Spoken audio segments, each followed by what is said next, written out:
Good morning, everyone. So, today in our English literature online class, I am discussing with you about the short story The Elevator. Okay, so I'm just discussing the summary of the story a bit because it will not be possible in the online mode to discuss each and every line by line of the story, which we will definitely be discussing in your offline classes. Okay, so just for you to know the story and for you to prepare the question answers, it's better you know the summary of the story, The Elevator. So as the story begins, we have the main protagonist of the story is a 12-year-old boy who is called Martin, and who along with his father he moves to an old flat in a very old building, old worn out dilapidated building. And just as the building is old and worn out, the of course the elevators and the stairs, everything has a very uh, ghostly view about it. Okay, a very uncanny and sinister view about it. It is not proper also. It has very creaky sounds, especially the lifts, and this makes the boy very nervous, the boy Martin very nervous, because whenever the elevator goes up and down, the creaky sound which it makes, the for the very small time which the door opens, and he is very anxious about it. And moreover, what creates his anxiousness more is the fact that it's a very old one, so he is always having a nervousness that while going on the lift or going down the lift, probably he will be stuck in any of the portions, and he will not be able to come out, he will not be able to release himself. So this is the kind of nervousness which he feels, and the fact is that this nervousness of his is not taken very seriously by his father.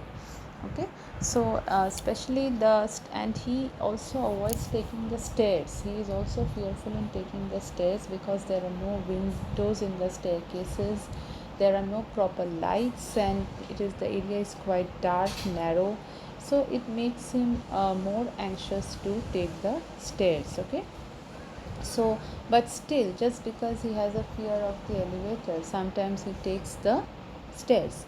But his father tells him that why is he so afraid of taking the lift, and this is an act of actually is an act of being foolish, because despite having an elevator where one will not have in the to walk up so much and reduce the energy, it's better to take a lift. But Martin is unable to explain his anxiousness, his anxiety, and fear of the elevator to his father.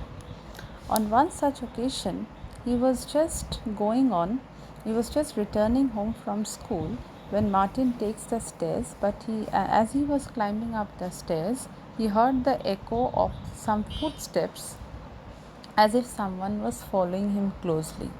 He gets scared, and when he reaches his flat, he was almost out of breath.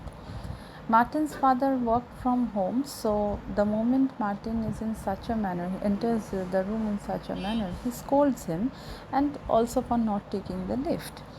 But from next time onwards, Martin decides to take the lift. Now, he considers himself that he must be overcoming his fear by himself. But again, this anxiousness comes and grips him when he thinks that if he is stuck in the middle of the elevator, if no one is there to rescue him. So, all these thoughts hover about in his mind. And moreover, uh, he dislikes standing with the other co-passengers of the lift. He feels very suffocated also. So uh, just in order not to showcase his fear, whenever he comes across co-passengers in the lifts, he stares in the air, he doesn't look at any one of them. On one such day, when Martin was going down the elevator, it stopped at the 14th floor, and a fat woman got in. The attire of the fat woman made Martin very conscious and very anxious again. Okay, the fat woman had a very unattractive face and tiny sharp eyes, and she was so huge that Martin could not just pass her out and move out. Okay, So this made him very uncomfortable. Then the old woman does not do anything when she is with Martin in the elevator, but she just stares at Martin.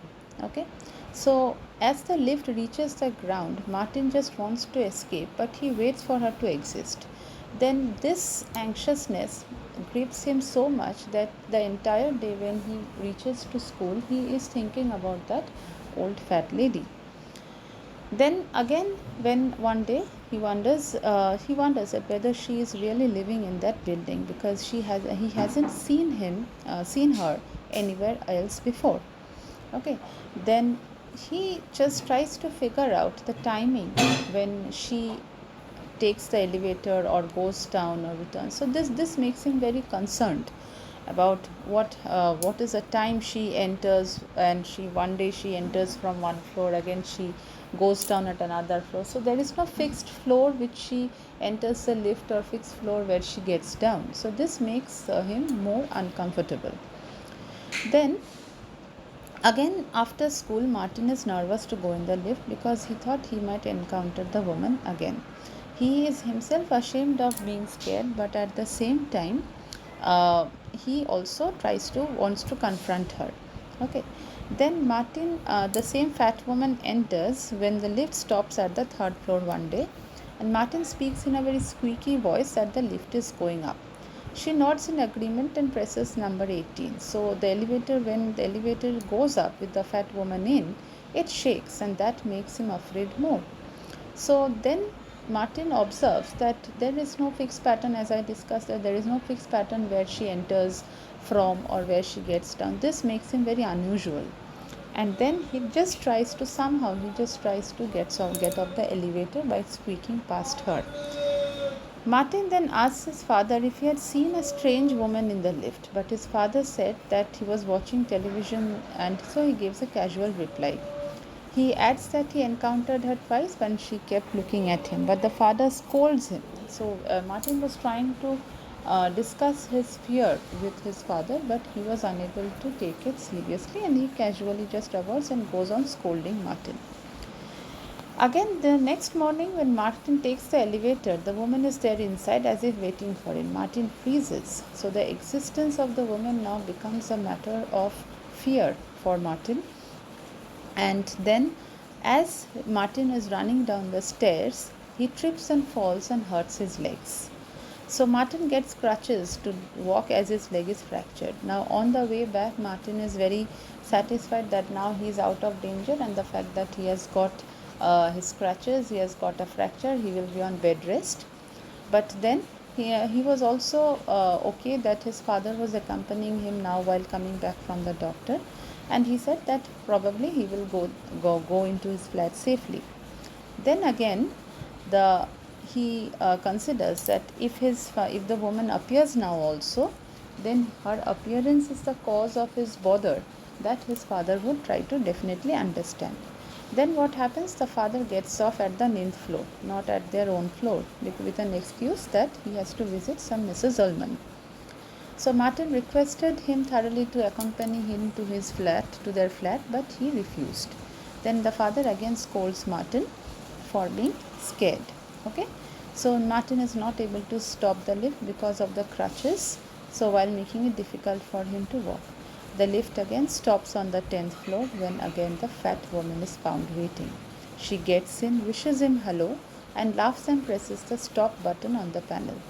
Now the story ends here, and the reader is left to imagine what happens next. So it is an open-ended story. We don't have any proper ending to the story. The reader is just left to think what might have happened.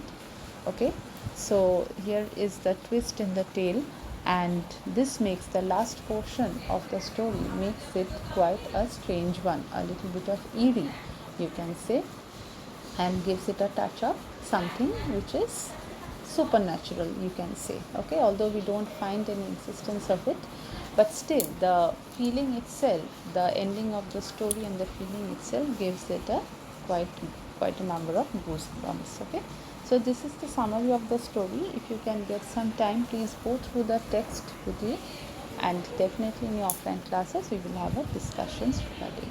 in details. Okay, thank you students.